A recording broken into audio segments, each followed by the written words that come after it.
I used to get made fun of because I've analyzed players on a number of plays you can count on one hand. And I've been made fun of, but I've been correct on those. I thought those two catches Leggett had, he really flashed to me like a guy like, all right, maybe he's not hopeless. He weighed 240 at the Senior Bowl the year we went, John, and he looks 240 now. I mean, I sat right behind him. Yeah. And I was like, I couldn't see anything. I'm like, what? I mean, he's like this wide. He is a wide dude. And it's all muscle. It's not like he's fat or anything. Oh, yeah. I don't know, man. I wonder if a tight end conversion is coming for that guy. But he's great at the catch point, though. You're right. Problem is Bryce is a see-it-throw quarterback. So Legate's not separating. He's never going to get a lot of opportunity just because of that. What? Why are you shaking your head? You're welcome.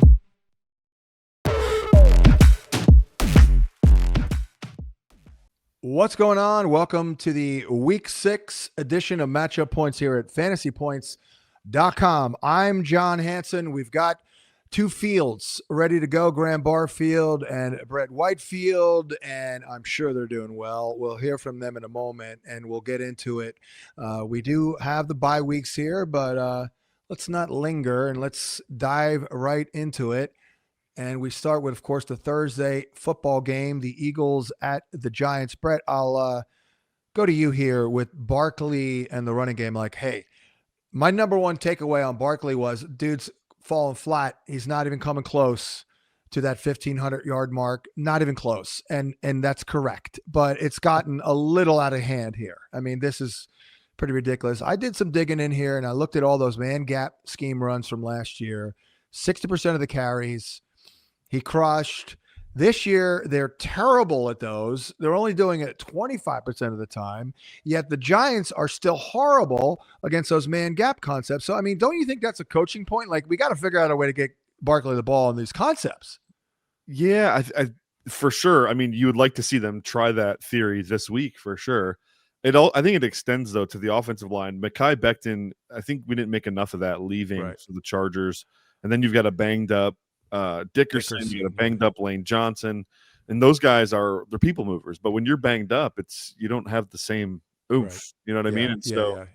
And they're just not finishing at the same rate. And we've known this from Barkley's Penn State days. When he gets traffic in the backfield, he's a dancer. He's average. Yeah. Right. Vision can get a little wonky. The feet get a little crazy. And so, and I think you're seeing that. Now, the Eagles completely going away from it last week was inexplicable. I thought that was crazy. It cost them in the long run, right? They lost that game. So, right. But I do think we'll get a commitment, Graham, here to Barkley. The question is, do you look at a receiver? I got to go to Brown for the schematics of it all, and not a good matchup at all for Dallas Goedert. They're not going to have to throw much. We'll get into the Giants on the other side, but do you have any interest in A.J. Brown or maybe Devontae Smith because he's been good against man coverage this year? Yeah, I've been pretty concerned about A.J. Brown and Devonta Smith. Like when I'm writing up start sit, I'm like, man, I just keep kind of bumping these guys down every single week. But if this isn't the A.J. Brown spot, I don't really know what is. Giants are playing the highest rate of man coverage, second highest actually, only to Denver this season. A.J. Brown is just getting peppered with targets against man coverage. He has a 40% target per route rate against man coverage this year. It's basically double Devonta Smith, who's been good against man, but not to the level of A.J. Brown. So, yeah, I mean, if this is an A.J. Brown week, I'm not really sure what is. I just want to echo Brett's point. This is clearly a Barkley spot to me. I think it's the first game out of their last 20 where the Eagles had a positive pass rate over expectation last week. And Hurts looked good, but they went way too in the pass heavy bag last week. So I'm fully expecting them to kind of come back down to earth this week. John, I don't have much to say on the Giants, man. I mean, they got Malik Neighbors out, Darius Slayton's out. Wan'Dale Robinson will be locked down in the slot. Eagles are the best team against slot receivers in the NFL right now. Yeah. Theo Johnson. That's their only avenue, right? It's got to be Theo. Yeah, and we saw Dart lock into him the last 2 weeks. Really, it's been his guy. So he's going to have to rely on him now. And they've got some fun little packages for him too, where some interesting screen concepts with the tight end and dump and run stuff. So I think I think, I like a Theo prop more than I like playing him in fantasy. But Yeah. but yeah, for a prop. I actually like Devontae Smith, though, on the other side. I wanted to mention that really quick. Yeah. Giants have been horrendous against slot receivers. 487 yards allowed to players lined up in the slot so far this year. 43 completions allowed. It's the second highest mark in the league. They're bad. I mean, they can give up a ton to AJ too. I'm definitely not saying it's not an AJ week. I just also think Devontae could get his because he is the primary slot right now. I agree. I mean, I don't want to take both props. Right. I'm actually thinking about it because I don't know if Dallas Goedert does much here. Problem is, here's the problem. Brett, to you, I watched the Giants game, and I mean, Jackson Dart he's a gamer and all that, but man, it just seems like they're putting a little too much on him. Guys letting him down around him. I mean, I didn't get a warm and fuzzy again, although it was much better than last week. But I did put down, FYI, I put out my props early look because I guess I'm in early. I am in on Barkley over 85.5. But you know what I put down here? And it's cheating a little bit because it's bad odds, but I mentioned it that Jackson Dart's throwing a pick in the game. Like, he's throwing a pick, right? I mean, he's a little reckless. What do you think about Dart last week? Yeah, I mean, he looked a lot better in his second start for sure. I do think, though, in hindsight, if Daboll knows he's going to be without Malik Neighbors, he probably doesn't switch the quarterback, probably waits a little longer on that. So, but we're living with it. So, yeah, I thought he looked better. Ball came out a little quicker. Footwork was a little better, especially in the first half. I thought Dart actually looked awesome. The second half is where he kind of got a little antsy. Decision making kind of went down the tube a little bit. But yeah, this is not an easy task for a rookie quarterback in his third start ever. That's for sure. I thought Eagle D looked better last week. I mean, obviously they're good, but they were good against the run. They've been run on a little bit this year. But yeah, that's what I have. Dart over. Well, throw a pick, basically. I mean, that's obviously a pretty easy call there because I don't know, man. I think Cam's got to catch maybe 5-6 balls out of the backfield too because I don't know how they're going to matriculate the ball. Wandell has not looked great the last couple of weeks. All right, so we spent probably too much on that. So let's go to Denver and the Jets. And Brett, I'll go back to you. Again, watching Denver yesterday and preparing for the Eagles Thursday night. I thought everything looked pretty good to me. I mean, I felt like they had a great plan. Bo Nix seems like he's playing with confidence. I said to you off the air, it's like I've been around long enough to know, and I know enough people who know Sean Payton, that if you're a decent player and you're locked in a room with Payton for years and years, like, you're going to be good. Period. Like, you're going to be good. I feel like that's Bo Nix. What'd you see last week? What do you like about this matchup here? You're not that worried about Sauce Gardner? Yeah, no, he's coming out of the hole. Week 1 and 2 were really bad. Week 3 was meh, and then weeks 4 and 5 now Nix is playing a lot better. So that's really promising. And Sean Payton is the QB whisperer. He knew exactly how to get Nix right. A steady diet of screens and short rhythmic throws, and sure enough, Nix is playing good ball now. So this matchup specifically, I love it for Nix and Cortland Sutton. The Jets defense is the pass. Somehow their pass defense is worse than the Miami Dolphins and the Dallas Cowboys by every discernible metric. Overall EPA allowed per dropback. They're terrible in man coverage. They're terrible in zone coverage. They're bad in the short part of the field. They're bad in the deep part of the field. They're bad in the intermediate. They're literally bad across the board. So, and Sauce has not been himself. We saw this downslope really start like week 8 last year, and he just slowly kind of, his play really deteriorated to end the season. Has not been what it should be this year either. And then the other flip side too is like Aaron Glenn has a very specific way he likes things done, right? And so this is a rebuild. It's going to take time. He doesn't have his guys yet. Yeah. So I just think this defense is in shambles. It reminds me year 1 of Detroit, Dan Campbell, where it's just like, is anything ever going to go right here? And then finally you get your guys, get the culture figured out, and things turn around. But man, it's this looks like a juicy matchup for Cortland Sutton to me. Graham, J.K. Dobbins, man, just keep using them. But what about R.J. Harvey? I think that's kind of a week-to-week situation, and we're coming off a down week, so it's hard to really back them. But, I mean, certainly these guys should get plenty of touches.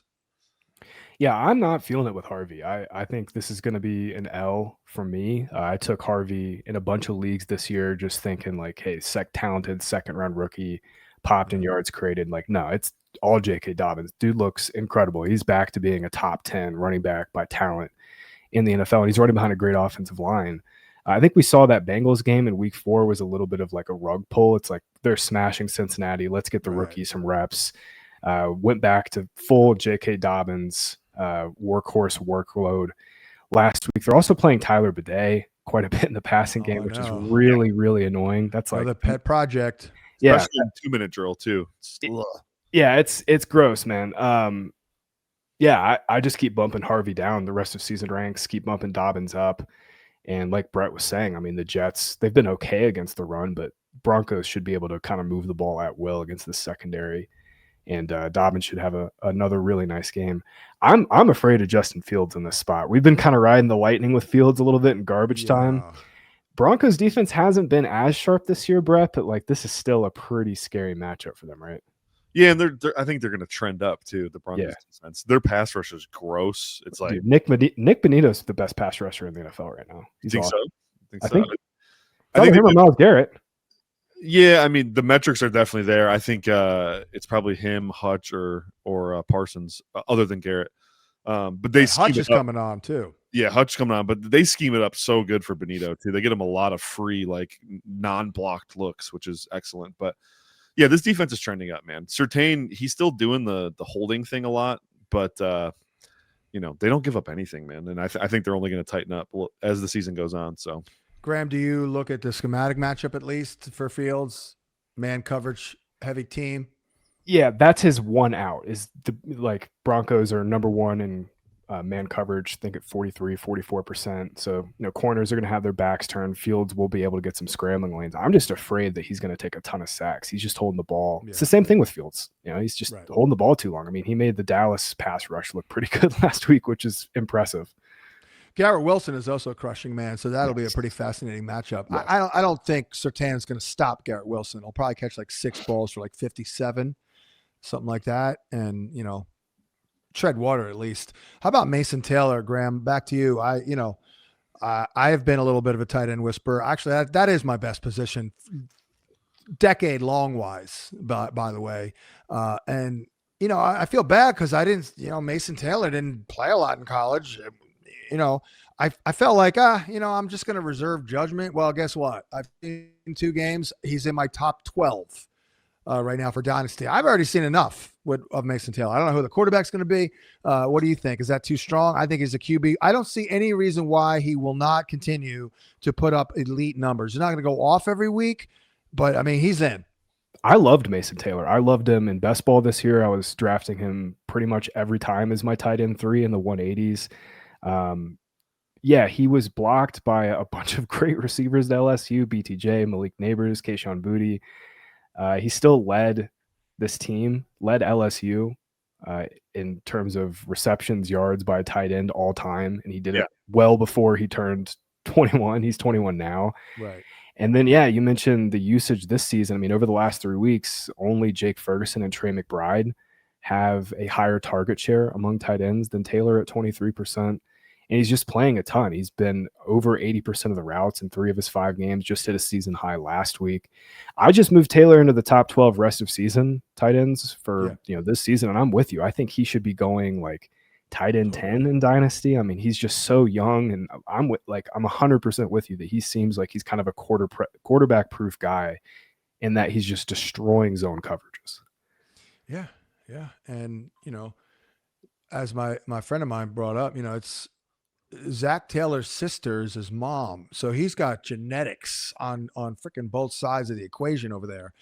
Moving on. Well, Graham, real quick, Graham, Breece Hall. Where are you at with Breece Hall? Your weekly check-in after that fumble, because I played an over rushing receiving prop. I thought he was going to quit, but luckily he didn't. He did look good. Where are you at with him? Yeah, Breece looks great. The one concern is that Isaiah Davis did run more routes, but Breece got all of the rushing early down work. And like we said last week, with no Braylon Allen, him getting all the red zone work is it's huge, because the Jets are not going to be in the red zone that much. I think especially this week. He's still kind of a compartmentalized split, but yeah, he's certainly trending up. That's for sure. Brett, did you have a comment there? Oh no, I was just asking about Mason Taylor's mom. I didn't know that she was.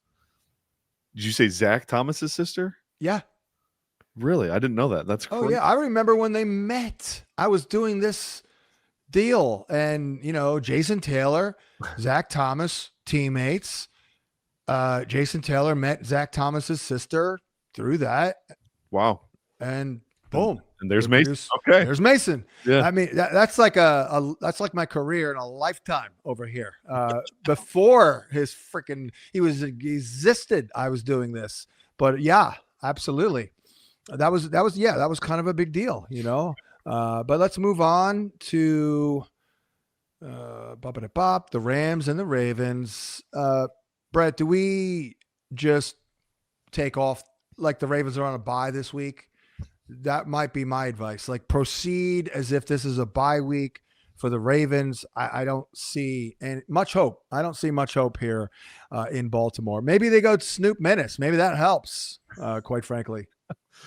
Yeah, I mean, it's obviously not pretty for a lot of reasons. They're bad on offense right now, and they're worse on defense. So this is it's just going to be one of those years for them where I think you're just going to have to retool, rebuild, and hope next year's better. But yeah, you can't really play any of these guys, I don't think. Anyways, on the other side of the ball, I love it for Puka and Devontae Adams. Oh my God, yeah, exactly. Graham, back to you real quick. What about long term on these guys, fantasy wise? I'm buying low. Maybe I'm stubborn, but many seasons within the season, it's like pro wrestling now. You're down in the dumps. You're on the ground. And you got up at the last second, and look, you go on a 2-month run, and you're back in the playoffs. That's what I think that's how I think it's going to go. I'm with you, and especially with Zay Flowers and Derrick Henry. I think those are the two main buy low targets. Ravens have their bye in week 7, and then they just have 2 perfect matchups. Like, fingers crossed Lamar's hamstring is okay, but then they get Chicago and Miami in week 8 and week 9. Their playoff schedule looks pretty good too, pretty tasty. Gets the Bengals, Patriots, Packers week 17, but that game could be a shootout. I'm with you. I think this is a clear buy low on Zay and Derrick Henry. For this week specifically, you just kind of have to bite your tongue and play Zay and play Henry, and just there's probably very few options that you have to play over them. But yeah, I think the Rams just absolutely unload on them here. I mean, Baltimore can't stop anything. They can't stop the run. They can't stop the pass. They've just lost all their key players, basically. Adams and Nakua should be like prime Kobe and Shaq, just doing whatever they want out there. Roquan probably not going to play. I think Kyle Hamilton may, but Awuzie and Marlon Humphrey, I don't think are going to play as well. Brett, could Patrick Ricard help getting him back? Because he's been out. It helps muddy the personnel groupings for sure. Yeah. I mean, it will help with the run game probably. That's what I mean for Henry. Yeah, basically I mean for Henry. Yeah, they'll probably lean heavy into the run with Ricard personnel and getting back to 3 tight ends and a defensive tackle in your rotation. So yeah, good to go with the Ram guys because it's condensed and the matchup's good. Kyron, Puka, Devontae should do well, although I do see he'll see Wiggins, so might be another big Puka game. And I guess we'll see if is this Snoop Menace on the practice squad or something to where that could elevate him. Yeah, Tyler Huntley's there. He did click with Mandrews, did Tyler Huntley. I remember that first start by Huntley. I'm like, you know what? If I'm Tyler Huntley, I'm leaning on Mark Andrews. I believe he caught 10 balls that day. Dallas at Carolina. Brett, you and I talked about this one. You like Javonte, and it's funny. I wrote, I'm not looking to sell Dak, but I wouldn't mind flipping him because he's got some matchups like Seattle and this one and another one, and I think another one where it's like, I don't know if they're going to – it's a stingy defense. But what do you see here with Javonte, and would you be worried about George Pickens against like J.C. Horn? Yeah, for Javonte, I mean, this is a really good matchup. The Panthers were awful against the run all year last year, and they really have been this year too, minus last week against Miami, where Miami had 14 carries for 19 yards. But that's a dysfunctional football team, and I kind of throw that out of the sample. So I think they're giving up 5 yards a carry outside of that game. And so I think Javonte, with the role he has in the matchup that he has, Dallas is running over everyone, honestly. Javonte's averaging over 5 yards a carry so far this year. Doesn't have a ton of burst and explosiveness left in his body, but he looks like the physicality's back, the short, swift cuts, the yards after contact are all there. So Yeah. I feel pretty good about it. The role, they have no one other than Javonte, and their offensive line's pretty good. So I think this is going to be a good matchup for him. I am a little scared of J.C. Horn. I think he could give Pickens some problems. For that reason, I like Ferguson in the pass game quite a bit, actually. Yeah. I'm even playing Ferguson's prop, which is a big number. That's a big number. A big number, but I'm confident just because the role is insane. He's on pace to catch 140 passes, guys. It's not going to hold, obviously, but like that role is nuts. And until Lamb comes back, it's just going to be more of the same. A lot of short passes, a lot of dump and run opportunities for Ferguson. Looks like I was a year too early on Fergie last year, although I gave him some love in my draft plan article this year at least. Graham, what about, ironically, I've never been a Chuba guy. I don't believe it, but he was very good last year, and he is good. But how about Rico last week? I mean, are you kidding me? I mean, how much of that do you attribute to a poor defense? Because there were a couple of carries where I'm like, if you didn't know any better, that you would think that was one of the 5 best running backs in the NFL. Yeah, I attribute it to he played like his hair was on fire, and Miami has a bottom 5, maybe bottom 3 defense, and they're like bottom 1 in tackling. That it was a terrible tackling performance. It was exactly. I mean, Rico was great. I don't want to take anything away from him. Like, he's certainly playing awesome, and he's got a revenge game here. But yeah, I mean, Miami's really, really bad. Dallas at least has been like average on run defense. But yeah, I mean, if Chuba's out again, you just like smoke him if you got him. If you got Rico, he's a top 12, top 15, like locked in running back this week. How about Tet? I mean, you just start him, right? Just go with it. There's no, I like freaking Tremble last week. I don't know what the hell happened to him. I did notice, Brett, I'll go to you. Like, only 2 plays. I used to get made fun of because I've analyze players on a number of plays you can count on one hand. And I've been made fun of, but I've been correct on those. I thought those 2 catches Leggett had, he really flashed to me like a guy like, all right, maybe he's not hopeless. Yeah, he just looks like a Y tight end to me, or sorry, an F tight end. Right. He's Devin Funchess. Yeah, I mean, he weighed 240 at the Senior Bowl the year we went, John, and he looks 240 now. I mean, I sat right behind him. Yeah, I was like, I couldn't see anything. I'm like, what? I mean, he's like this wide. He is a wide dude, and it's all muscle. It's not like he's fat. Yeah. Oh yeah. I don't know, man. I wonder if a tight end conversion is coming for that guy. But he's great at the catch point, though. You're right. So as long as they can give him those opportunities. It is. The problem is Bryce is a see it throw a quarterback, so Legate's not separating. He's never going to get a lot of opportunity just because of that. Right. Yeah. That's. You think Dak's a see it and throw it? That was my takeaway on Dak when he came out, and it was like, see it and throw it guy. You think he's better now? Yeah, his evolution's been crazy. Yeah, he was a see it throw it guy, but he had a little bit more zip up the ball since the elbow injury. He's had to learn to throw with anticipation, and I think he's a very good anticipatory thrower now. Yeah, that was oddly enough. I actually interviewed him at the combine because nobody else wanted to interview him. Like all the NFL radio people. I'm like, I'll talk to Dak Prescott. I was very impressed by that guy. I came back and I reported on Sirius. I'm like, you know what? That guy's business. That guy's serious, and don't doubt him. And then he won the job. Let's move on to Arizona at Indy. Graham, I wrote that if you're blindly starting Kyler Murray now, if you're just rolling with him, assuming he's your QB1, it does beg the question, you as a fantasy manager, are you really trying at this point? Because he's running for 33 yards like every week, and he's still QB 21.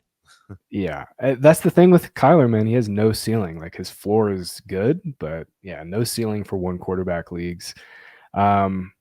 He's also injured now. He's got this foot injury, so he might run a little less this week. Let me ask you this, though. See on that. Yeah. Is it overly simplistic to look at every damn Cardinals game and say, well, it's going to be a McBride game or it's going to be a Marvin game because they can't support two guys. Is that I think it's overly simplistic, but I definitely think there's something to it. No, you're right. You're absolutely right. And this is what we've been saying with Kyler now for 2 years. Like Marv had a solid game last week, nearly had 100 yards. Trey McBride kind of fell by the wayside. And it was a good matchup for McBride too, by the way. Titans play a ton of zone coverage. Right. Yeah, it's whack-a-mole. I do like Michael Carter quite a bit again this week. We were talking about this last week. Like Carter was likely going to get the early down role, but what surprised me, John, is that he led Mari DiMercato in passing downs too. Ran 15 routes, got 5 targets.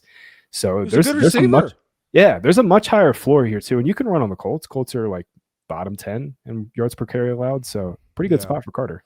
Yeah.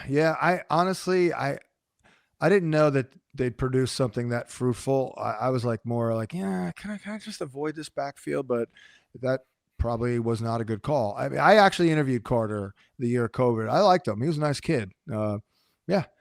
Career went into the toilet with the Jets, but he had that first year. It was pretty good. Man, that Danny Dimes, these guys are almost too good now. They're getting polled like a mercy ruled over here. I lost the Danny Dimes prop and we lost Brett the Pittman prop, but once again, they're almost matchup proof here.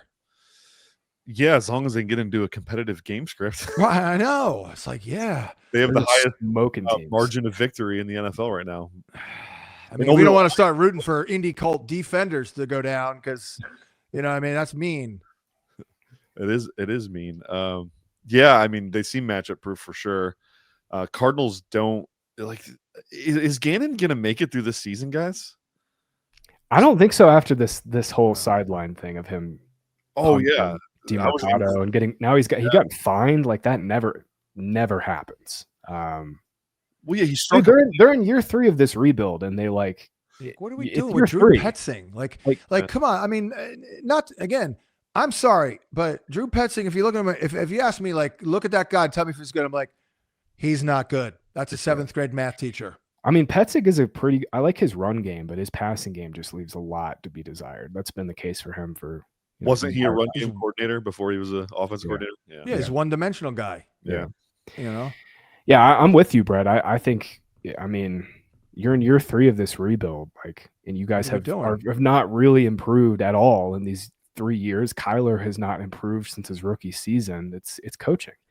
I've never been more convinced. The Daniel Jones thing especially has convinced me that, like, outside of the elite quarterbacks, quarterback is a very coaching driven position. Yeah. I mean, and it takes time. It takes time, man. Exactly. Yeah. It takes time. Yeah. I always bring up that time I had an hour-long conversation with AJ Feely about the quarterback position. And at the time, he had just come off backing up Sam Bradford for 2 years. And I loved Sam Bradford, but it was a disaster early there. And we were talking about that. And he just kept going over all the things that can go wrong for a quarterback. And it's like, yeah, I didn't think of that. I didn't think of that. Like, but Danny Dimes to me is the poster child of location, basically. It all comes down. Mahomes would have been good anywhere. Lamar would have been good anywhere. Burrow, those guys. But for most of the mere mortals, it's all about location. And, totally. Danny, I remember somebody ripping Danny Dimes pre-draft. I'm like, what do they know? Like, how do you know that? Like, I like Danny Dimes, but I felt like a chump over and over. But I mean, we're good. You know what I say? I say Daniel Jones is a gift from the football gods to the Indianapolis Colts for Andrew Luck retiring early. Because he looks like Andrew Luck a lot out there. I like that. This is going to be the new trend in the NFL too, chasing these reclamation projects. You saw it with Baker. Darnold now is playing really good football. Yep. Daniel Jones. Mac Jones might be next, right? He will be. I think the 49ers will be able to flip him in the offseason for some nice pocket change. Oh, you can be damn sure if I was running a team, I would have been on that shit 5 years ago. I would have been like, let's get all the number 1 picks that these idiots drafted in the top 3, like the Jets. Horrible teams. And they horrible team. I mean, I had a son who is literally the exact same age as Sam Darnold. And when the Jets signed him, I'm like, are you kidding me? Like my son's, I could really relate to, like, that guy is not ready.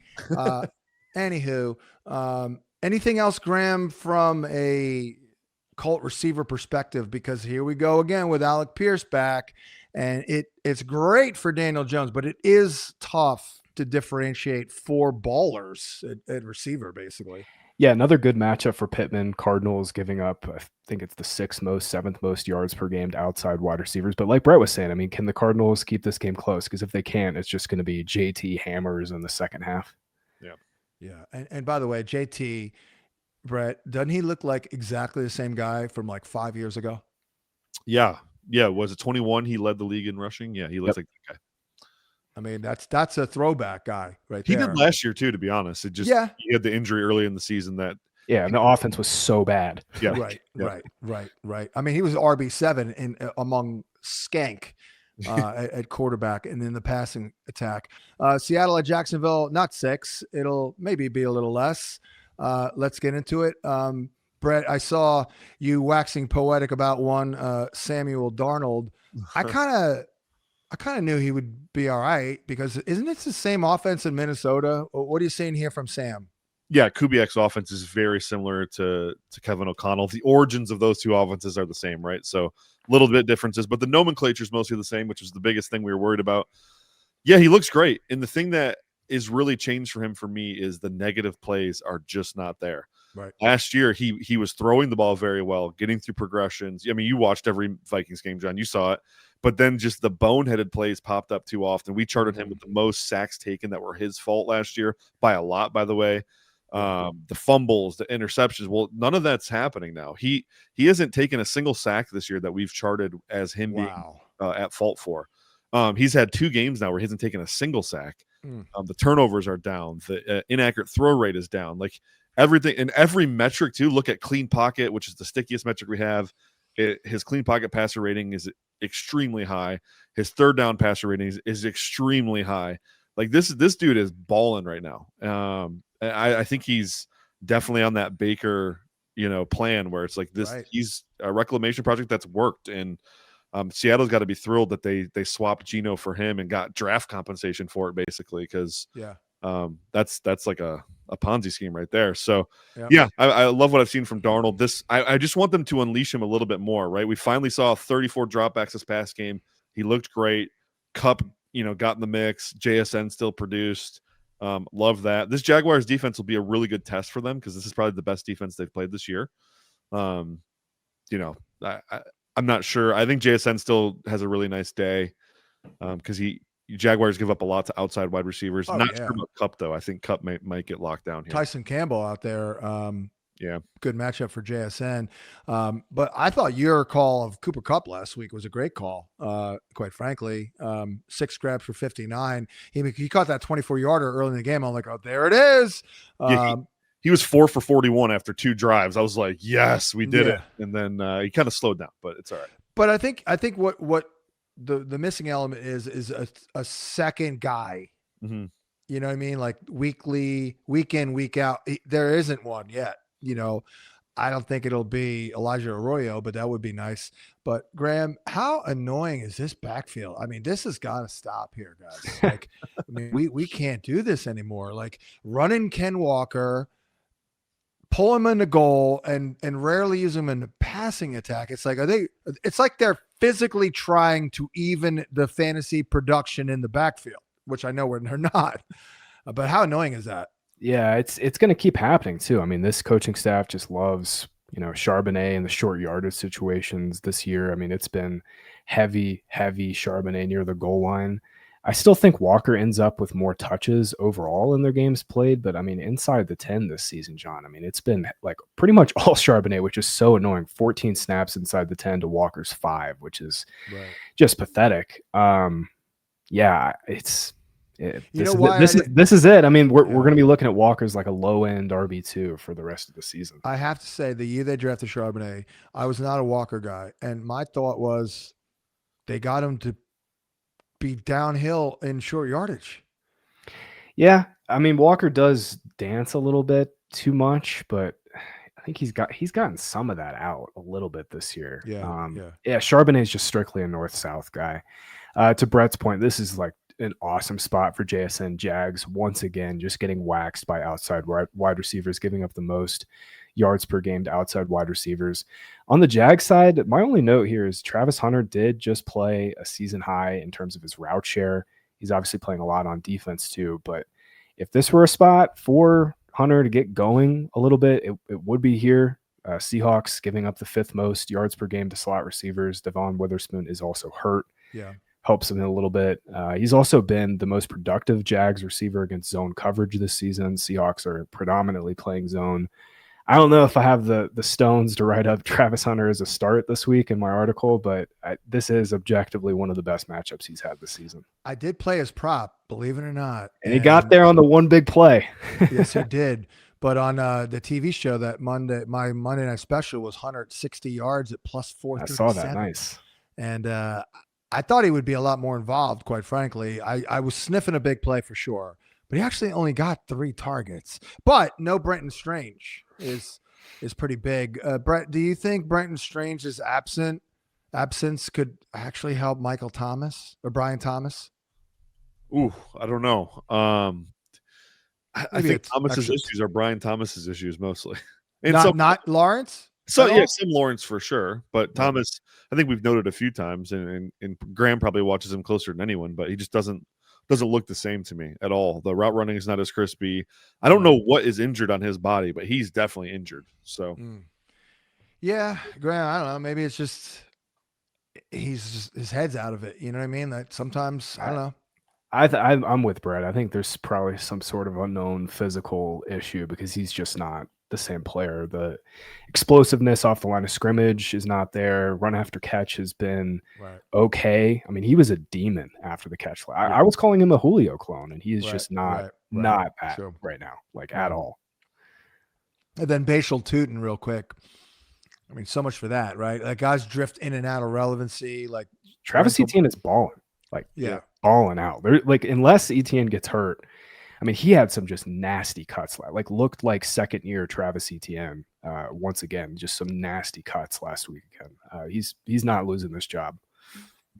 All right. Well, let's move on to the next game here, which is the Chargers Dolphins. Boy, Brett, did you see Herbert last week? I thought he looked shell shocked. Dude, I'm so upset with this Justin Herbert situation because once again, this is what happens. This guy is like dating a crazy woman. He convinces you you're the one that's crazy, and then you finally get back bought in. And I'm totally sold. You know what, Justin Herbert, you are amazing. I love you. You're the man. And then he inevitably lets you down. I've done this with Justin Herbert now 5 different times. I know. And I think I just have to be out forever. I don't know. It's the Chargers. Chargers going to charge. I mean, they lost their 2 tackles. Yeah, exactly. That was what I was about to say. Like, how much? It's always something, though. I know that's true. You're right. I mean, this is the big something. I mean, it's a big something. I have to say this real quick. A thought hit in my head. I know everyone's optimistic. I have a feeling that Drake May is going to be similar. Oh no! I mean, because weren't they similar coming out of college? And throw it, little processing, physical marvels. Yeah. May's playing great with way worse supporting cast, so I'm not there yet. I mean, put it this way: Chargers are bottom 10 in pressure rate allowed. When they get blitzed, it's like an automatic pressure. I want to like cut him a little bit of slack because he is playing so well. I hear you. I know that's what I said sounded mean, but I don't know. I guess my point is like, oftentimes the original take is the take. You know what I mean? So I thought Herbert was good. I actually thought when he was coming out the year before, I'm like, oh my God, this guy. But then I was like, he's a little sit and throw it. Maybe he'll be good. But then I'm like, oh no, he's great. But I'm like, well, maybe he's not great. Then he's, to your point, Brett, so at the end of the day, maybe I should have just sit and rested on the original take that he's good, but he's not great. But who knows? It's a tough evaluation with so much around him and so many moving parts. Graham, to the backfield, I haven't honestly listened to anybody else on this. But I would do Haskins. I have no clue. I'll be honest. I have no idea what the Chargers are going to do. Last week, Kamani Vidal did play a little bit more in terms of like expected fantasy points, but Haskins to me kind of does profile as the early down guy. This to me just spells more Justin Herbert dropbacks, which might not be a great thing within this offense now until they get maybe Joe Alt back by midseason. Yeah, it sucks, man. Chargers were looking like one of the top 5 offenses to start the season, and they've just lost so many core components of this offense now. So, and Ladd is just not as he was good last week, but it's just not as crisp as last year. John, I want to ask you, rest of season, who are you taking, Justin Herbert or Drake May for fantasy? It's a tough one. I think I'm going young. I'm going May because okay. It's close though. I mean, all right, I'll flip him in the rest of season then because I've been staring at this all week. I think I'd go May too. I can't believe I'm saying that because I was not like a super big May guy when he was coming out. But you know what? Herbert or Mayfield? Mayfield. Oh, Mayfield. Okay. But I actually hopped aboard the May bandwagon about 3 weeks before the season ended. But the fact is, I was in on some props in this early in the summer on May, and I kept writing. I don't think people are paying enough attention to Josh McDaniels, Brett. I mean, what do you think here? I mean, it's going relatively well, but it's just it's just a stark contrast with the professional play caller. McDaniels has been awesome. I mean, what they're overcoming with the personnel, the O-line, I mean, it's honestly incredible. So it's funny how McDaniels does that. Like, he's good in this role, but he's terrible as a coach. So, by the way, while we're talking Patriots, can we skip Miami? Because real quick, played pretty well last week. Waddle looking all right. I mean, in this Waller stuff, I can't believe it, Graham. I cannot believe that Waller's been this freaking good. I don't even care if it's freaking 20 snaps. It's like, what? Yeah, and he got a big roll boost last week with Tyreek Hill out, was on the field for 65% of their pass plays. And I don't even know if he's going to be a full-time player this year, but I'm not sure it really matters with him because he's getting legitimate receiver usage. He only runs like 30% of his routes in line, which is exactly how you want to use Darren Waller, is obviously a bigger receiver. But yeah, second on the team in first reads, only behind Jalen Waddle. This is a tougher matchup. Chargers have been pretty good, really stingy in the secondary, but I mean, they're so consolidated, John. I mean, it's just all Waddle, Achane, and now Waller. I'm with you. I was just dead wrong on Darren Waller. Like, did not think he had this. I thought it was a joke. Yeah, honestly, I thought it was a joke. I'm like, I'm not even paying attention to this crap. I mean, no, I'm with you, but he looks awesome and like legitimate top 12 tight end for the rest of the season for fantasy. How about this prop that I won? I actually had it last week in my top 5. Malik Washington over 3.5 grabs. He caught 4 for 0 yards. Unbelievable. You gotta love sports. God. New England at New Orleans. Hey, don't look now, but that Saint D, Brett, is I don't know. They're certainly not great, but they're not terrible. What do you think, and what do you think of the prospects here with our guy May? Yeah, I mean, the Saints defense definitely turned it around. They're no longer bottom 10 in rush defense or pass defense, so that's good for them. I think the schedule did lighten up though, right? Didn't they get a couple? Yeah, Giants, Bills. That's impressive. Anyways, yeah, I mean, what May and McDaniels are doing in New England is sort of, I don't want to say it's matchup proof, but like it's a lot of creative playmaking from May, and it's just Josh McDaniels finding mismatches, and that's the Earhart-Perkins offense. Like all the motion they do, it's different than the way other teams use it. It's literally they're just isolating one player, giving May an open look and just letting it rip, and then when that doesn't work, May's going out and getting his own. So, and the run game's been competent too. I think that's worth noting. So Gibson's look good. They'll miss him. He has looked good. Shockingly, he's looked good. He's done right. So I guess that's gives us a little, the backfield stuff's a little clearer now. There's only 2 guys instead of 3. So Graham, I had to apologize. Not the name drop, but I was talking about Antonio Gibson, and then I was just talking about the Dodgers, and it popped in my head. I apologize to Clayton Kershaw because remember the year we liked Gibson? Oh no, I convinced Clayton Kershaw to draft Antonio Gibson in the first round. Yeah. That was that third season, right? After it's like he gives me multiple Cy Youngs, 20 years of viewing, I give him Antonio Gibson in round 1.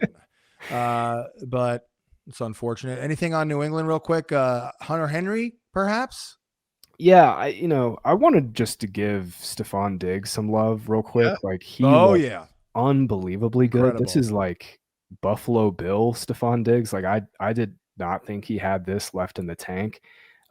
Running some really sick routes, made some awesome sideline catches last week. Had that May dime was unbelievable, but he also had some sick toe tap catches along the sidelines.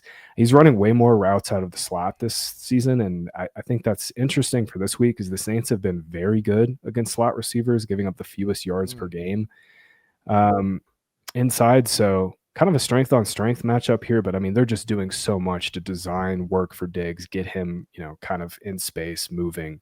Stephon Diggs is like one of the players I've moved up the most in rest of season rankings. I mean, he's looking so good. Yeah. Graham. Sorry. Go ahead, John. Go ahead, Brett. So Graham, I think they'll move Diggs this week because of that's what the Earhart Perkins does for you. You're not locked into this guy's got to be our slot. Like they'll use motion, they'll start him in the slot and move him outside and get the matchups they want for him for sure. Let's not forget that Josh McDaniels, slot maven, dude loves slot, right? I mean, he loves slot. Who doesn't love slot? But he loves it a lot more. And I keep bringing this up, but 2 weeks ago I had this feeling about Diggs, and I pumped him up going into week 3, and then he didn't do crap. I'm like, shit, I guess I screwed that up. But Brett, do you think now that we can trust that he is the passing offense goes through Stephon Diggs? I want to say yes, for sure. You look at the route share, it's still kind of low. Like he was at like 60% this week. I just want to see it get to like 70, 75, and I'd be really, really confident. Again, it's still only his 5th start since an ACL tear. So it has gotten better too, right? He was in the 40s to start the season. Now he's in the 60 range. I think they'll keep ramping him up, but I think I'm going to go yes on that. I do think the offense runs through Diggs. I mean, if you're Josh McDaniels and you're breaking in a young quarterback, like, don't you want him to have a guy? Yeah, absolutely. You don't want him to pull a Josh Allen and lock on. That was the issue with Diggs at Buffalo. It's like Allen got to the point where he was so hyper dependent on Diggs. That it actually stunted his growth a little bit. You definitely don't want that, but I don't think Diggs is that kind of player anymore. So, you want him to have a guy, but not be overly reliant for sure. Graham, any thoughts on the Saint backfield and Kendre Miller? He's looking good. Kamara looks all right, but I think Kendre might be he definitely has more juice. But any thoughts on how that's going to play out over the next week or two, or even this matchup? Yeah, Kamara, he still looks good, but he's not getting the full blown bell cow workload like by expected fantasy points. He still looks good, but it's not the same role as previous years. Not getting as near as many like spam dump off targets as Breeze and Carr gave him. He is getting the majority of the inside 10 work, but I do wonder with Taysom Hill getting healthier if that changes. They loved Taysom as the like goal line back basically. He got 6 carries for -1 yard last week, but we'll see if Taysom probably mix in a little bit more. I'm selling Kamara. I'm out. Yeah. I mean, settle into a change-up role, maybe 3rd down, all that. Brett, Spencer Rattler, I thought, I ragged on him, but man, he's playing angrily. He's playing decisively. He does have a live arm. He's got a pretty quick release too, and he runs. He's not bad. They might have something there. What do you see with Rattler these days? He's definitely not the worst quarterback in the NFL. That's for sure. Yep. He was last year, though. He was last year. No, they have to be, really enamored with what they've seen from him this year. I think the growth is evident. It's still not pretty sometimes. And, arm talent's never really been the issue for Rattler. That's why he was a 5-star recruit to Oklahoma, right? Like he's got that. It's what happens between the ears stuff. He still has to cut down on the turnovers and the bad plays. If he can limit negative plays, I think they have something here. But he's doing enough to run the offense. So I think that's for fantasy. That's all we care about, right? You're doing enough to run the offense, and he is. So. I want a prop on him. I think I might play it again this week, a rushing prop. He had some design runs now in that game, against a man-heavy team. I did note that maybe we sell 2 weeks ago Jawan Johnson. Yeah, you were right. I actually won that prop on the under, which I'm always scared to death on unders, but that was a pretty unique situation. But Rashid Shaheed, woo boy, he's a free agent, Graham. I mean, he's gonna. By the way, the Patriots should get him. Yeah. Yeah, they should. I mean, and this is a great matchup for him. We were talking about this last week. Giants play a lot of man coverage. Well, he gets another great matchup. Patriots play 9th most man coverage. He leads this Saints team in targets and yards per route run against man. So I'm dialing up Shaheed again this week. Oh, my bad, dog. Money's calling. Bet the over on Rashid Shaheed. There you go. Yeah, exactly. I benched him in a high stakes league for freaking Elick Manor, which that hurts. But what are you going to do? Let's move on to next game is Cleveland Pittsburgh. And what'd you think of Dylan Gabriel? Was that an upgrade for the Browns, Brett, or downgrade, lateral move? What'd you say? I mean, I don't think he was very good. Right. About what I expected, though. You know, he's got a little bit more mobility, so you know, I think he avoided a handful of sacks that were easily going to come his way. It's really this Browns running game that I guess has surprised me, and I think you know that's going to sustain the team if Gabriel can get the play action stuff going. That's Flacco is really struggling with all that, probably just because he can't move, right? So it's hard to be effective on play action when you literally can't move. I like that Gabriel got David Njoku involved finally. 6 catches, 65 yards, something like that. So that's promising, but he wasn't really pushing the ball outside the numbers at all, and that's a little scary that's scary for Judy, for Bond, for Thrash, any of those guys you might be interested in. But I wonder if it's a height thing with Gabriel. Like he's like 5'10", and I'm like 5'10", 5'11", so I'm not like height shaming, but like I wonder if he's just only seeing like the middle of the field. That's why he targeted his tight end so much. Typically shorter quarterbacks throw outside the numbers more, though. That's been Bryce and like Drew Brees. And look at the Njoku catches. They were like little dump offs outside the tackle box. I don't know. It's and he's also not 5'10".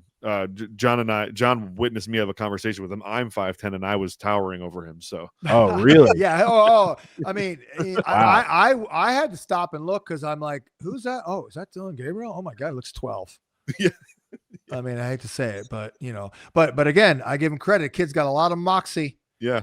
He's out there dropping F-bombs. I was like, damn, you go. How about Quinshon Judkins? 60 yards called back last week. Incredible. He's a monster. So great. I'm getting vintage Nick Chubb vibes from this guy, honestly. Yeah. I mean, I think he moves better than Nick Chubb. Oh, laterally, yeah, for sure. Yes. The Nick Chubb. The burst, it all reminds me of that. The violence, too. Oh, the violence. And the fact that he's doing this, Brett, in his third, fourth game, I mean, he doesn't even need time to adjust to the speed of the game, and seems like he's handling it all really well. No, that's one of the things I loved about Ohio State. See hole, hit hole. Yeah. There's no, I'm not waiting for that. I'm just going. So. Oh, totally. I mean, they got a good one there. Pittsburgh, by the way, who moves better?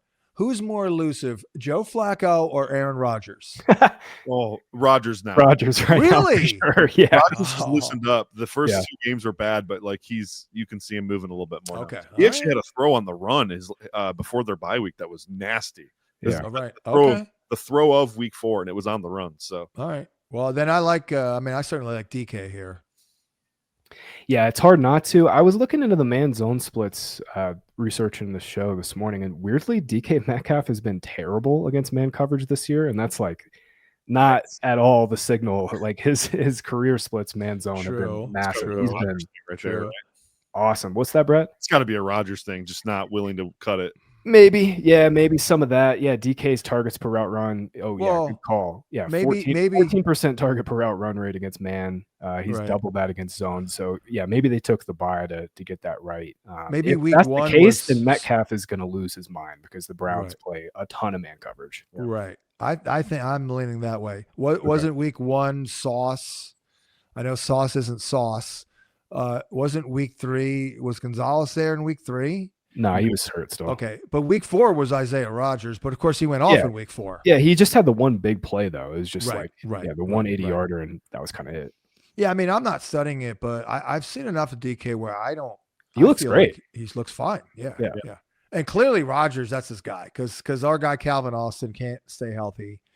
They're not throwing much to the tight ends. It's DK. Like, Yep. It's a DK game. I also think it'll be a Freiermuth game, but you got to dig deep to roll with Patty F. I know. The Titans up against the Raiders, Graham. Hey, Ashton Genty. I was worried 3 weeks ago, but it's going well. But hey, Geno does stink. So where are you with Genty in this matchup against Tennessee? I think they're pretty easy to run on this year. Very easy to run on. Yeah, this is not the Vrabel Titans by any means. Titans giving up the 5th most yards per carry, giving up a bunch of explosives as well. No Devondre Sweat has just been brutal for this Titans front seven. They're just getting absolutely gashed. So I'm with you. Jainty, awesome play this week. And yeah, I mean, we've been on this whole Geno thing this entire year. By the markets right now, John, the Raiders, I'm just laughing because the Raiders are still 4.5 point favorites. That just gives you an idea of how low the markets are on the Titans still, even after their come from behind win last week. So yeah, it's definitely Jainty week. He's must start. I also like this spot for Jacoby Myers a little bit too. Titans are playing a ton of zone coverage. They basically play no man, 80% zone. And Myers is leading this team by targets and yards per route run versus zone, struggling against man, but I think that's more of a Geno thing than anything. Geno's just really, really struggling. So get some defined reads against zone. I think this is a pretty decent spot for Jacoby bounce back. And we'll say about Brock Bowers, Trey Tucker. He is schematic based. Yeah, Graham? I'm wondering if they hold Bowers out until they're bye. Because this knee injury is like, I mean, he clearly was like trying to play through it, and we've been saying this for weeks. He looked like the complete opposite of his rookie season. I'm wondering if they keep holding him out. It's a lost season for the Raiders. Like, why risk it? They have a bye in 2 weeks, Titans, Chiefs, and they're bye. Yeah, I mean, get him back to when he is back. He's your guy. Feed him the ball at least. Yeah, if you ever get there. I mean, they're 1-4. Maybe they win this week, but I mean, they're not going to go into Kansas City next week and win. Yeah, Brett, you like you can finish that thought, whatever that was, but you like Calvin Diddley this week. Oh man, yeah, I do. Mostly from a prop standpoint. I'm definitely not telling you to run out and start him in fantasy, but his prop's only 39.5. The book's kind of finally adjusted to the situation because he was high 50s, low 60s up until this week on the prop. So 39.5 is fine for the role. And the last 2 weeks, Cam Ward is definitely locking on to Ridley. First read share through the roof. I think this is going to be a constant thing. His route distribution has also changed dramatically. Earlier in the year, it was all deep intermediate stuff. It's now the last 2 weeks, it's been like 50% short part of the field. Which is, again, points to that concerted effort. Like, we got to get this guy part of the game plan. It can't be deep ball only. That 40 yards should be a lock. Yeah, 40 yards should be a lock for a guy that could easily get 10, 12 targets in this game. Yeah, I mean, that's easy. He's a guy. You know what I used to love about him was, I'm like, oh, he's small. I'm like, yeah, but good luck jamming him. You know what I mean? Yeah, that was the best Ridley looked. I was just wrong. I mean, he looked really bad weeks 1 through 4. I wonder if he was just hurt. And then, I mean, last week was the coming out party. The explosiveness, his in and out of his breaks looked the exact same as Calvin Ridley has in the past. So I think he's definitely trending back up. That's for sure. We were just wrong. That was the info I got. That's why I was high on him. Yeah. I had to talk to people who were in camp, and they're like, yeah, he's flying around. Like, he was actually hurt too, right? He was on the injury. Yeah, he was hurt. No, he was legit hurt. He hurt his knee to start this year. Yeah. True. Yeah, sometimes we tend to kind of compartmentalize those injuries. I do at least. Like, oh, he's limited. He's fine. Like, maybe not. Well, what do we have? Oh, how about the backfield, Graham? Didn't happen for Spears this week, but it does seem like they would like it to happen. And meanwhile, I do see them running the ball a little bit better the last couple of weeks, even without Latham. They have been running it a little better. Preseason, that's what we were kind of hanging our hat on, is like, they've really upgraded their offensive line. Yep. They have, but it's still pretty mid. We'll see. I saw a quote from Callahan saying they want to get Spears more involved. but it was still like 70-25 in favor of Pollard. Maybe gets closer to like 65-35 this week and moving forward.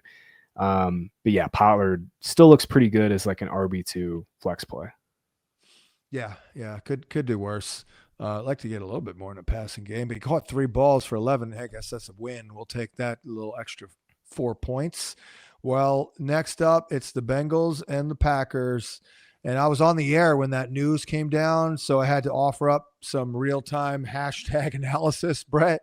And I'm like, well, obviously protection is going to be a problem, but if he is protected, it's an upgrade, downfield throws, upgrade of just managing the pocket, and an upgrade of checking the ball down to Chase Brown because he's captain check down. I feel like it's an upgrade. And if it's not, okay, then we're back to where we started a week ago with Browning. What do you say about Flacco on the Bengals?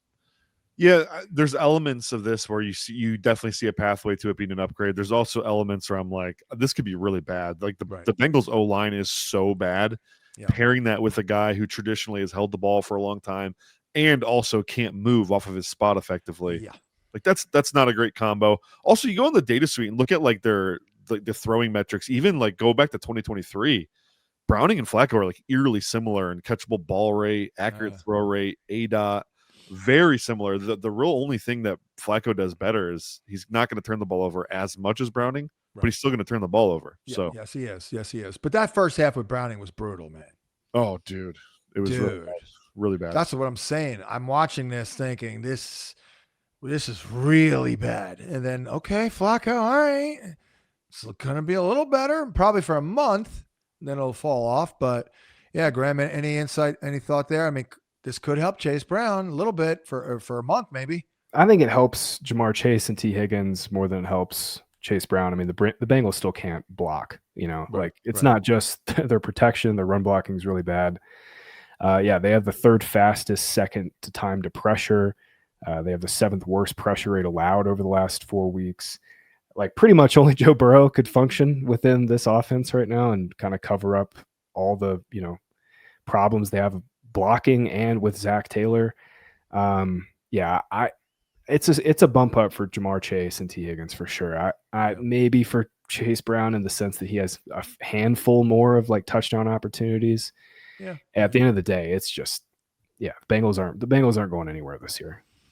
I do think he'll get Flacco's just a little bit more equipped somehow to get the ball and check it down, basically. I mean, Browning by our off-target throw rate metrics here at Fantasy Points Data, like only Geno has been worse, basically. Flacco's been like slightly above average. He's at least like getting his guys, catchable throws, that's always been Joe Flacco's thing. Yeah. For Green Bay, I think we're looking at a big day for Josh Jacobs, quite frankly. And Brett, I know you like Tucker Kraft. Of course, you like Tucker Kraft. It's the Bengals, but what do you see here? Yeah, I wanted to do the Jacobs prop this week. It's just a little high for me, 77.5, just strictly because I think we could get into a blowout territory here. Right. Yeah. Now you got to worry about that crap now. Yeah, where Jacobs isn't even playing in the second half. So that's really why I didn't go with the prop, but definitely like him. It's a good matchup for him for sure. And then Tucker Kraft, man, Bengals can't do anything against tight ends. And Kraft, like the one thing we can say about him is of all the pass catchers in Green Bay, we know he's going to be on the field, at least for most of the plays. And so the role is really nice. He looks awesome too. I think he might be a top 5 10 in the league talent-wise. Yeah. Catch and run, route running, ball skills, all of it's there. So, yep. I'm definitely Wither Luke Musgrave. What's that? Wither Luke Musgrave. Yeah, right. I mean, I thought that guy was going to be good as hell. Yeah, and his same issues in college are manifesting now. He just can't stay healthy. So, I wonder, Graham, if they won't do this, but I would like to see them just, you know what, Christian Watson, you're back. You might be back this week.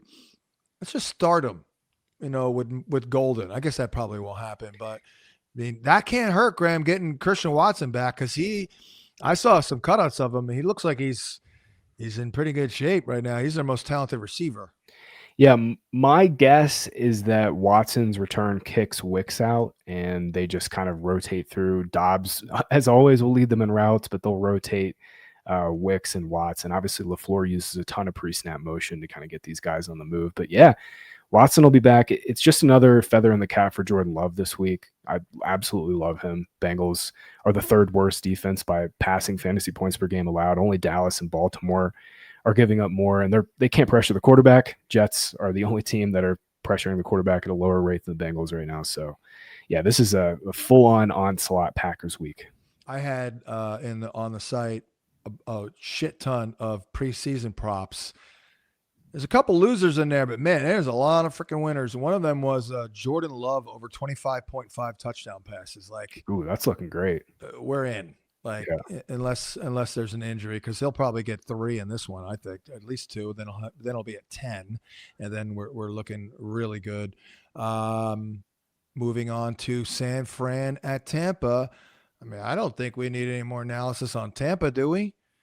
Baker, Ibuka, and now Rashad, because Graham doesn't look good for Bucky. It does not, and apparently the shoulder injury is worse than his ankle injury, so it could be a multi-week thing. And, your guy Rashad looked great last week. Tough matchup. Seahawks, we noted was a great run defense. Definitely gets a little better matchup this week against the Niners. And this probably is going to be a great game. Like, Mac Jones is playing an extremely high level. We'll see if Brock Purdy plays. It kind of doesn't seem like he will. He's not practicing today. Ricky Pearsall and Juwan Jennings are also not practicing today. It'll be a pretty great spot for Tampa just to keep rolling. But, with Mac playing at this level, Shanahan, obviously one of the best quarterback elevators in terms of his play calling in the NFL, maybe the best. Man, I mean, it's like this could be the game of the week right here, even with the 49ers like backups, you know what I mean? But Brett, I mean, Tampa's D has been pretty good. Yeah, they're good against the run, and they're good. They've been good against the intermediate and deep part of the field. They gave up a ton underneath, though. Right. Like a ton underneath. So I think that's McCaffrey catching like 11. Yeah, McCaffrey. Basically every week now, yeah. Kendrick Bourne, Tongus, like all the catch and run stuff that Shanahan does. He's going to have that all dialed up, ready to go. That's where Tampa Bay has struggled, if anywhere. So I'm a little like I love what we've seen from Emeka Egbuka. Do you guys worry about a slight regression? Like his efficiency right now is so hot, so far above normal rates. Right. Like he can't sustain this. Like that's why I wrote trade for Mike Evans now, because this Ibuka, you can't live on big plays and touchdowns.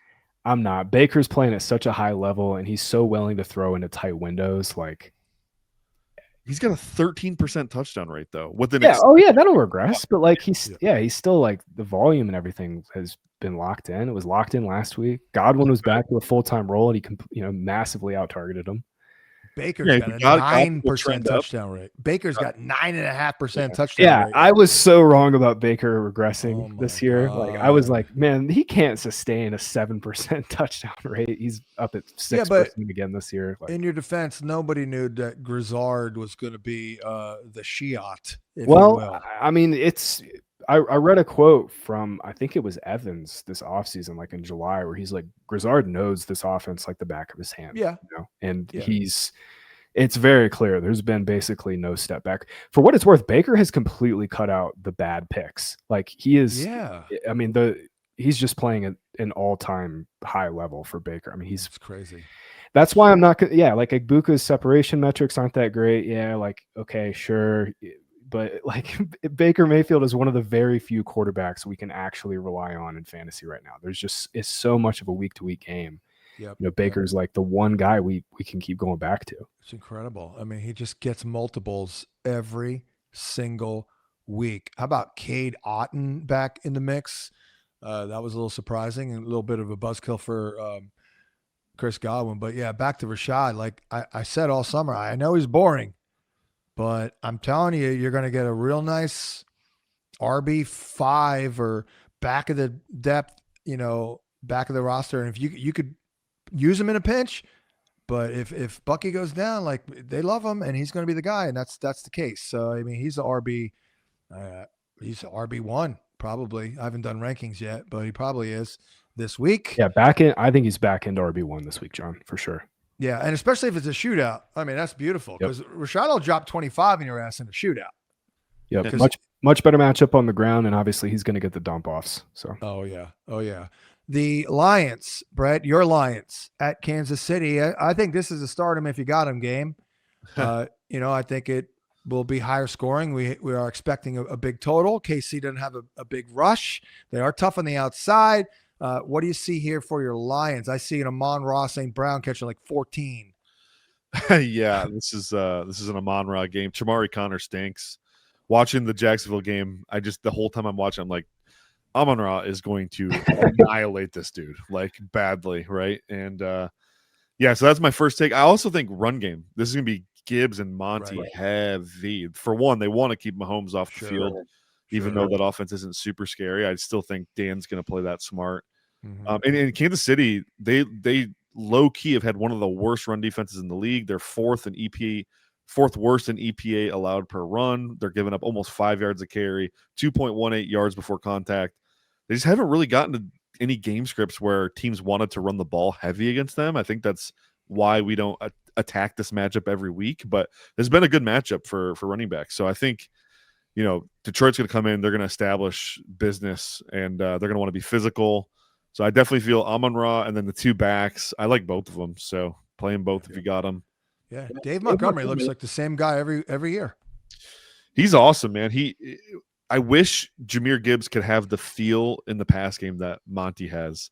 Monty's feel is just so much better for how to find space, how to work your check down angles. Obviously, when Gibbs catches it, he can just go, but like he would be so much more effective if he could just have the Monty feel in the pass game. Yeah, he's pretty good check down dude here. How about JMO? I've had a pretty good year of preseason calls, except for this one, but I'm trying not to be stubborn, but I'm not buying it. Like, are we going a whole year with this guy just killing us? I guess it's just going to be a buzzkill no matter what. But I guess, Brett, the question is, will, in your opinion, this guy start heating up? Yeah, he will. I don't know that this is necessarily the week for it because he's probably going to draw McDuffie most of the game, unless they pivot and go McDuffie on Amon-Ra. But they spent the entire summer installing the offense to be around JMO, and we haven't seen those packages yet. They just haven't needed them. Is honestly what it comes down to. And I think when they start getting into tighter games, you'll see more JMO usage for sure. The crazy part about his stats, guys, is it's like 80% of it has been on the first drive of the game. It's weird. Like he starts every game. Yeah, he'll start the game 2 and 42, and then not catch another ball the rest of the game. We're not doing decoy work out there, are we? He's also probably the best run blocking wide receiver in the league. So they definitely love that part of him for sure. But wow, man, I do think he'll heat up. I don't think this is the game for it though. Graham, the Chiefs backfield, man. I think I said it 2 weeks ago. Like, let's just default like Kareem Hunt if you need him. Yeah, Brashard Smith's coming on, but I mean Pacheco, like, this is driving people nuts. I bet. Yeah, I've just been writing these guys up all as sits every single week in my article. I'm just going to continue to do that. I'm with you that Hunt is the more valuable player right now. I could see Brashard Smith's involvement kind of starting to tick up a little bit, but I mean, he's still just kind of a bit player, kind of design, touch player at this point. To me, John, like this is Patrick Mahomes season, like fully back in for 2 years now. I've been, kind of writing Mahomes as like, this guy's just name value play in fantasy. Like the production really hasn't been there. Yeah. This has been the complete opposite start. He's now got 4 top 8 scoring weeks among quarterbacks. He only had 4 all of last year. Right. And like we've been saying for this game, it's just like clearly a smoke 'em if you got him game. This is going to be a back and forth game. I just want to echo Brett's point. My only note in this game is this is not JMO week. JMO is last on the Lions in targets per route run against too high coverages. Chiefs are a ton of too high. They run 62% too high. So yeah, I kind of had the same thought that if they see that this week, John Morton, Jared Goff, these guys are just going to want to run the ball at will against Kansas City. So I think that's kind of the way I'm leaning as well. Yeah, plus Amon-Ra all over the place, I'm sure. I think I was a year or two early on Mahomes last year. I was wrong on Mahomes this year. I was concerned that this was going to be the same, like, struggle to throw deep offense. Mahomes has definitely taken a step forward in that regard. They're about to get Rashee Rice back next week as well. The Rashee Rice buy low window is about to slam close. So if you want to get some Rice, this is the final few days to get some trades on. I did write my draft plan in the quarterback section that, you know what, I'm not going to list Mahomes as a target because I did last year because I was seeing them basically being sick and tired of being so condensed, and they're going to chuck it. And that didn't happen. But I did write there that, you know what, I wrote that last year, but you know what, I think it's going to happen here because that's what I heard all summer, that they were sick of it. And Brett, you even mentioned Mahomes' deep ball actually isn't that great, but I guess it doesn't matter if you take 5 or 6 shots every week. But yeah, I feel like they're back, and getting Rice back is going to be great. But how do they attack Detroit in this one? Well, they're not going to run the ball. We know that. And Detroit, you don't even want to against Detroit. Detroit's run defense is insane. They have those corner injuries, though. Exactly. Yeah, Detroit's corners are terrible, and they're all hurt now. Yeah, I mean, Detroit's corners, I think, have been fine, honestly. It's the injuries that suck. But, like, Rocky Sin was good last week. I don't know. He's been good in the NFL. But that's where you go. The thing is, Detroit has the best safety tandem in the league. So, yeah, you can try to throw deep on them, but that's usually bad news. You got to try to isolate Detroit's corners at the intermediate level, out on the boundary. But then you got to contend with Detroit's pass rush, which has been also really good. So, I don't know. I think Mahomes is running again. Yeah, I think it's going to be a lot of Mahomes running. We've seen the lines though try to do this contain rush approach against mobile quarterbacks. I'm guessing we'll see more of that. It seemed to work, by the way. Yeah, it does seem to work. Ball's going to have to be out quick, I think, for Mahomes, which is going to limit some of those deep opportunities. Maybe it's a game where like Hollywood catches like 9 balls or something. What about Kelsey? There's a good chance that Lee McNeil's back too in this game. He's the second best pass rusher on the Lions roster, so that would be huge for them. Anything on Kelsey? Just wait and see mode to the playoffs. No, Kelsey, like Worthy on screens, like all the short stuff that they do well, they're going to have to do well in this game. Right. Yeah, Graham, Worthy, like, I don't know, did he leave that game in a stretcher on Monday night? Because yeah, he was a little gimpy. The ankle was not fully right. Did get 9 targets, and like Brett was saying, this is definitely a pretty good spot for him to get some schemed looks. Lions giving up the 3rd most fantasy points to receivers just in general, so it's a good matchup. But I think he's a little less than 100%. Yeah, the thing with the receiver side with the Lions, like a lot of that is garbage time is the problem. Right. So like those points still count, man. Those points still count. I know, but are we going to have a garbage? Like, do you think the Lions blow the Chiefs out? I don't. So, like, I don't know. Yeah. The second you start relying on garbage time production is the second it goes away. I can tell you that. Like Chase caught a 60-yard touchdown on when it was 28-3. You know what I mean? Like, well, he cooked that corner though. He absolutely roasted him. Mm-hmm. Yeah, I mean, again, garbage time. I don't know. I love garbage. There was a time where I put a kid through college thanks to garbage time. It was so easy. Can't be done anymore. Was that the Blake Bortles, Allen Robinson? Oh, yeah, all that stuff. Yeah. He was the king. The king. But even like Kurt Warner a couple of years was racking it up for the Cardinals. Garbage time. Buffalo at Atlanta. Do we even really truly handicap Buffalo? I mean, they're not easy, but Atlanta's zone heavy. That should mean Shakir, and looks good for Kincaid. Brett, I know you like Jimmy Cook.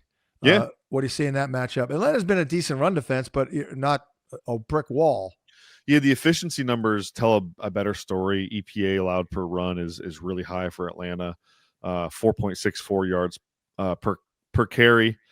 And then just, the Bills are one of the best running teams in the league. So I think Cook kind of had a down game last week. I think he's going to want some revenge. Yeah. And just the explosive plays that they generate with this guy are just ridiculous. So it is ridiculous. I do think he's going to get a long 1 or 2 in this game. The Falcons are so undersized on their D line. It's kind of crazy. They don't have a single edge rusher over 250 pounds. I think the one thing that it's a very obvious point that they don't bring up with James Cook is this Bill line is the most cohesive line in football. Right? Oh, yeah, for sure. That's my guy Joe Marino's always talking about like, hey, we don't have the most talented O-line, but these guys have been playing together. They have like forever. They've got like 2,500 snaps banked with this That's starting. what I'm saying. It's and that's great. why it's blocked up really well for him. Yeah. And then he's got good vision and patience. And it's just clicking. I mean, Cook's the best zone runner in the NFL right now. He's awesome. He is awesome. Yeah, it's DNA, man. I was around him at the combine, and I'm like, I was calling up my thoughts on Dalvin because I love Dalvin coming out. I'm like, I size it up. I'm like, he's literally Dalvin. Like, he's mini Dalvin. So I'm going with it, and he's going to be good because of DNA, because DNA is good. Yeah, that's kind of played out. I mean, he plays a lot bigger than anyone thought he could. Well, really. he had to learn that. That was his weakness coming out. That was his weakness his first year in the league, and Sean McDermott challenged him to put on a little weight and to become more physical, and he's done it. Like credit to him. Yeah, tremendous, great feet and gliding. All right, well, I think this. I'm a little worried about. Back to you, Brett. Like Penix against this defense. I don't know about this one. No, yeah, Buffalo probably.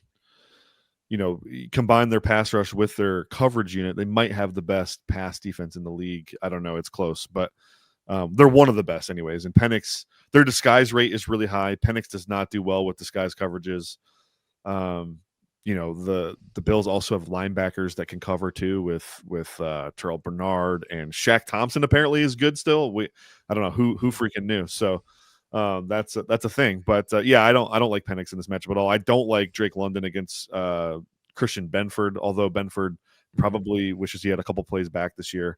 I think he's one of the best corners in the league. So, Brett or Graham, I mean, all hope lies with Bijan in this one. Like Bijan, he's got to accumulate 200 yards.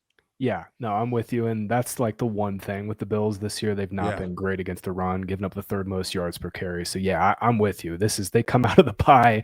They try to just grind this clock down, keep Josh Allen off the field, run Bijan and Algier like 35 times, try to have a 1-score game going into the fourth quarter.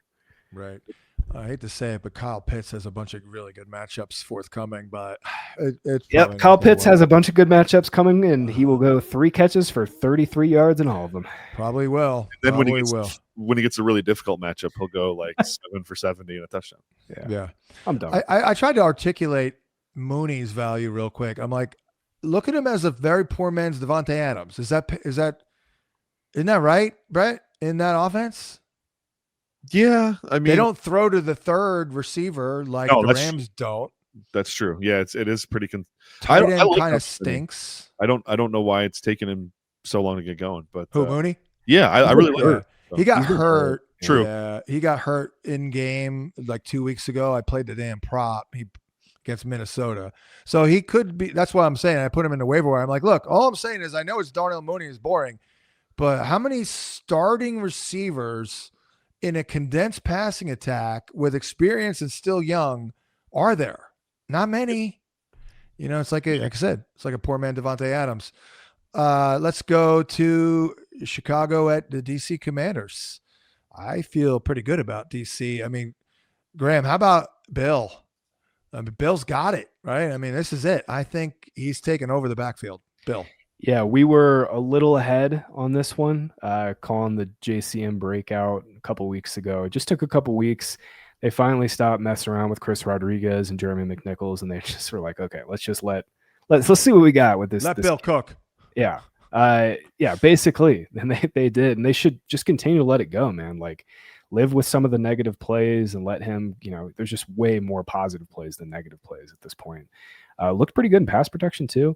Yeah. But yeah, led the backfield last week in season high snaps, 51%, took 14 of their 20 handoffs. And now we get this just like awesome matchup at home against Chicago. Bears have the worst run defense by a significant margin. Yeah, so bad.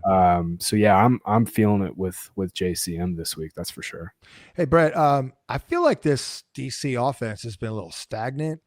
Let's get McLaurin back and Noah Brown, which I believe we're trending toward that return. I thought Daniels looked good. Debo's been unbelievable.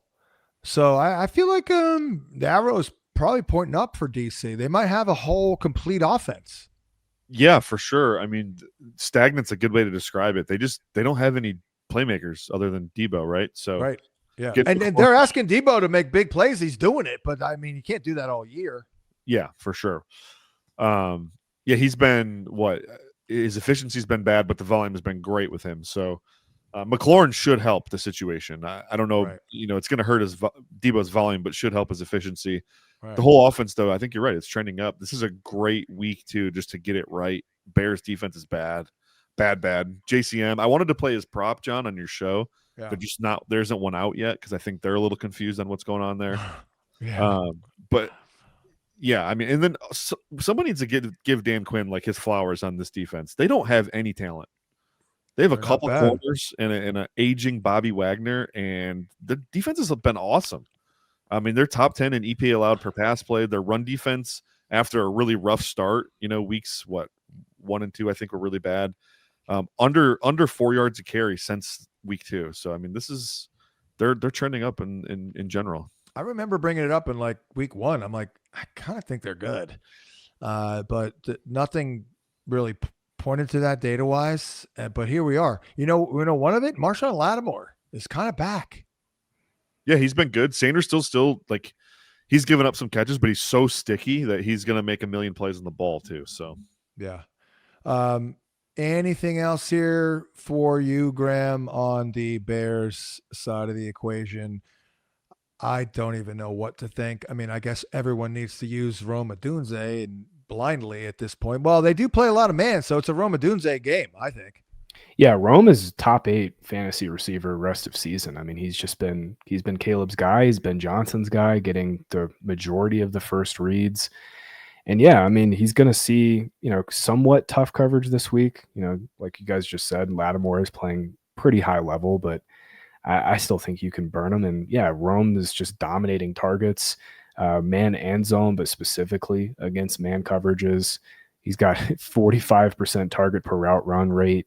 Washington is top 10 in man coverage at 30%. So yeah, it's definitely looking like a pretty good Rome week.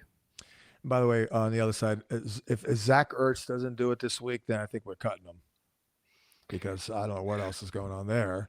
He hasn't really done much. Maybe it's a function of once you get McLaurin back, all of a sudden you got more room to roam.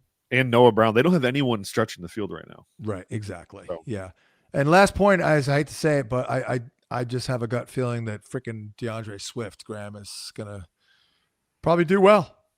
Yeah, I mean, they've got nothing else. I don't think Kyle Minogue guy's anything special. We could be looking at like Bears trying to maybe pick up a running back midseason. But yeah, I mean, Swift, the volume has been pretty good. It's just the efficiency for 2 years with him has been mids. And DC's run D that's the weakness, kind of. So they've been okay though. Like Brett was saying, I mean, they're not bad, but they're not like great either. Right. Yeah, I just feel like if this is a little back and forth affair. I mean, again, there's no one else there.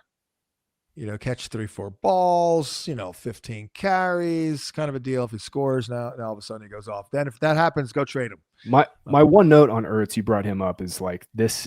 I'm with you. This has to be the week. Bears are playing so much too high coverage. Ertz has been like dead against single high, and that's probably to Brett's point that they just don't have anybody to stretch the field. But he is second on this team in targets per route run, and second on the team in yards per route run against too high coverage this year. So this is a bounce back spot for him for sure. That is a wrapperoni on the week 6 edition of Matchup Points here at fantasypoints.com. Make sure you're subscribed to all the podcast feeds, mine, Brett's, anything that Graham's involved in. Graham doing other live streams. I'm doing other live streams. So all the broadcasting, if you will, it's all there at fantasypoints.com. By the way, you can just, if you're on the website, just go to the media stuff. You'll see all our podcasts and the live streams. We shall wrap it up here. Good luck to everybody in week 6. We'll be back next week for another edition of the program, if you will. For Graham Barfield and Brett Whitefield, I'm John Hanson Field. We'll talk to you next week here at fantasypoints.com.